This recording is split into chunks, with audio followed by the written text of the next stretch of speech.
ever looked in the mirror and thought, "Ooh, why do I look so tired lately?" Not older, just kind of off, like something changed, but you can't quite put your finger on it? Well, you're not alone, and you're not imagining it. There are small, everyday habits that super quietly age us. And I'm not talking overnight, but slowly. And some of them can make you look up to 44% older than you actually are.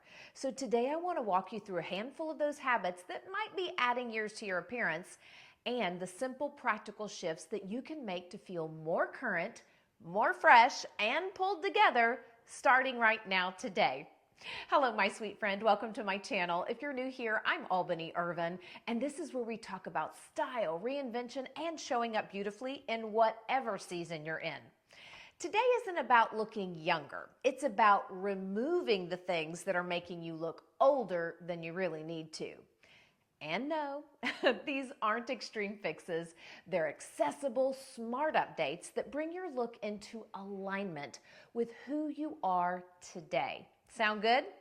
All right, well, let's talk about what might be quietly aging you and how to shift it. First up, a hair tip. You know, your hair shouldn't be stuck in the past, in that yearbook photo. So if you've worn that same cut for years, it may no longer reflect your evolving face or your hair texture. Yeah, and the best midlife styles now are about movement, ease. Think collarbone or longer, soft bobs, bangs, or maybe the gently layered 70s shags. They're flattering, easy to maintain, and on trend. You're going to want something modern, face framing, and low effort. I know. So talk to a stylist who specializes in mature hair. Tell them you want a cut that works with gravity, texture, and confidence, not against it. And let's move on to a color tip. I get it, black is timeless, but it's also intense. As we age, our skin softens. Black can start to drain us. It creates shadows where we don't want them and makes us look more tired than we are. You know, a few years ago, I had my colors done, and I didn't really think it would matter, but when they draped me in those warm, muted autumnal shapes near my face, I looked more awake than I had in weeks. I mean, it changed everything.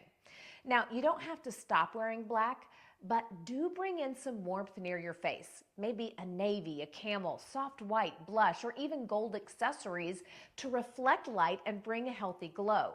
So instead of that little black dress, it might be time to step down to brown or navy as your basic canvas color. All right, number 3 is a skin tip.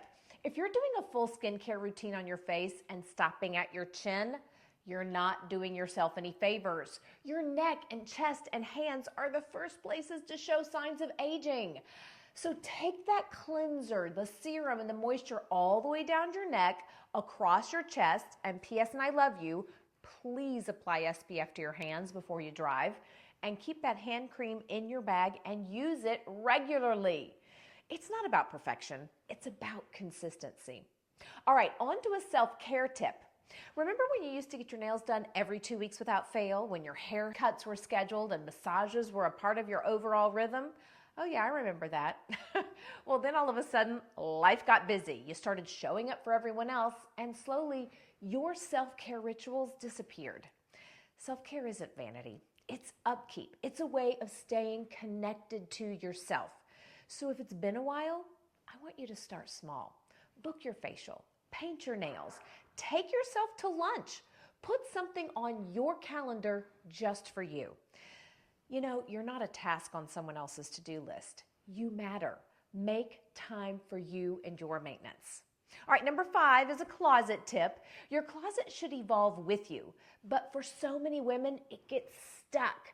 We hold on to clothes from a decade ago, outfits that worked for a different body or size or job or season of life. So what used to bring compliments might now be slightly aging your appearance. So try this. I want you to pull out 5 pieces you haven't worn in a year. Then ask yourself, do they represent the woman I am today or want to be? Now, quick commercial break. If you're not sure who that woman is, I want you to give yourself 3 adjectives that describe that woman you want to be. Maybe it's energetic, feminine, dramatic, or classic. Whatever those 3 words are, use them in your closet. Every time you hold up a piece of clothing or an accessory, I want you to look at it and determine if that item aligns with your 3 adjectives. If it doesn't, yeah, time to let it go. And here's what to wear instead. I want you to invest in tailored staples like high-rise barrel jeans, midi skirts, a crisp blazer in neutral colors. Try coordinated sets in linen or cotton. BTW, they're effortless and chic, but they are perfect if you're having a personal power surge. You know what I mean? Swap your dated bags for modern structured bags like East-West bags. Layer in accessories that elevate your look, like silk scarves or updated sunglasses or maybe a standout belt. Your wardrobe should support your present, not your past. And while we're on style, let's talk makeup. Makeup is not one size fits all, so what worked when you were 35 might be aging you now. That heavy matte foundation, the frosted eyeshadow, or overly drawn brows, maybe it's a harsh eyeliner, it weighs down your face. So instead, switch to a hydrating foundation. Use a cream blush. Fill in your brows with a soft pencil. Place that blush slightly higher on your cheekbones, all for a lifted look. The goal isn't more makeup, it's better makeup for where you are today.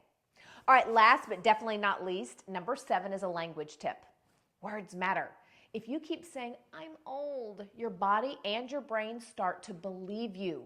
You're not old. You're experienced, wise, sharpened. Yes, I get it. We all feel tired sometimes. And yes, aging is real. But don't let that define you. Let it strengthen you. Let it be your asset. Speak to yourself the way you would speak to someone you love, with care, respect, and truth. You know, it's not just mindset, it's maintenance. Every one of these little tips or habits can be shifted. And don't worry, you don't have to do them all at once. Start with one, then pick a second one and a third. This isn't about becoming someone new. It's about returning to you with intention. Let me know in the comments which tip landed for you, and if this helped, send it to a friend. I bet you she would appreciate it. Thanks so much for being here, and I will see you next Monday.